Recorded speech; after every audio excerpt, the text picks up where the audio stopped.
आपल्यासोबत आहेत यशोमती ठाकूर आमदार। ताई, कालच्या दिवसापासून तर पुन्हा एकदा आरक्षणाच्या मुद्द्यावरती तर वातावरण तापलेलं आहे। जरांगेंनी तर फडणवीसांवरती तर खूप मोठे गंभीर आरोप केले, खालच्या दर्जाची टीका केलेली। काय सांगेल? नाही, महाराष्ट्राचं राजकारण इतकं ढवळून कधीच निघालं नव्हतं।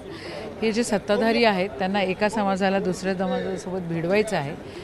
तुम्ही सगळे सोयरे वापरून त्यांचं उपोषण सोडवलं होतं ना, मग आता ती फसवणूक का करतायत? आणि हे जे आरक्षण दिलेलं आहे हे कोर्टामध्ये टिकेल याची गॅरंटी काय आहे?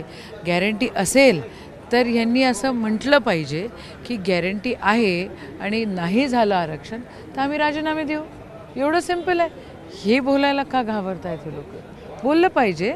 जरांगे आंदोलन करतायत, ह्याच लोकांनी इथं मुंबईत येऊन मोठा उत्सव केला होता आणि मग काय गोंधळ झाला त्याचा?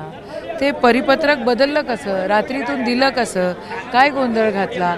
हा सगळा गोंधळ तर स्पष्ट केला पाहिजे। याचं बोलवता धनी कोण आहे? की आता पाहतोय की जरांगे एकीकडे मुख्यमंत्री एकनाथ शिंदे असतील, हे तर त्यांची पाठराखण करतात, त्यांच्या तर प्रत्येक गोष्टीला समर्थन करतात, आणि एकीकडे दुसरीकडे बघितलं तर फडणवीसांवरती तर टीका होते। बघा, असं आहे, जे सत्ताधारी आहे ते छान गेम खेळतात। कोण कोणावर टीका करतं? जरांगे ज्या वेळेला बोलत होते त्यावेळेला त्यांच्याच मंत्रिमंडळातले काही मंत्री त्यांच्या विरोधात बोलत होते। एक सभा इकडे, एक सभा तिकडे, म्हणजे महाराष्ट्राचे इतके तुकडे करण्याचा प्रयत्न करतात, भावनिक तुकडे करण्याचा प्रयत्न करतात, हे बरोबर नाही।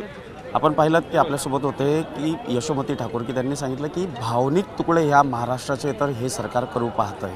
कॅमेरामॅन अनिल सोबत अविनाश सोनवणे, टाइम्स नाऊ मराठी, मुंबई।